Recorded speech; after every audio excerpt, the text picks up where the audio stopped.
Today, I'm going to show you how to see your transfer equivalencies and how your credits transferred in from your other institutions into LC State using Warrior Web. Right now, we're currently on the home page, but we're going to go to this left-hand bar, and we're going to scroll down to Academics. So if you go to Academics, then you can see Transfer Summary. So we're not going to go into the Student Planning dropdown. We're just going to go straight down to Transfer Summary and click on that. This should see all the colleges that you've attended or all the colleges and high schools that you've sent transcripts from. So currently, this student has transcripts from North Idaho College. On this side, you'll see what the course was titled at your institution, how many credits it was at that institution, what your grades were, the completion date, and what it came into LCSC as.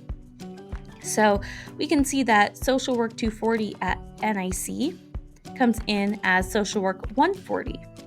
You might see some things like Chem Core. So this is just stating that while this might not have an equivalency over at LC State, or it does have an equivalency, we're going to just count it as a Chem Core. So it's your core complete. If you see Core ID, that means that you are completely core complete. So every Idaho Gem core that you have is completely taken care of. So if you see that and you know that you need that, that's great.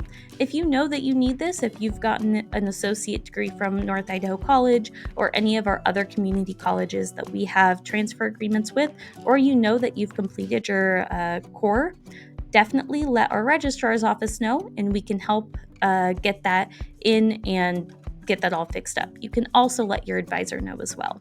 You can also see like COM 101 over at NIC came in as COM 204. So this shows you how everything will come in as.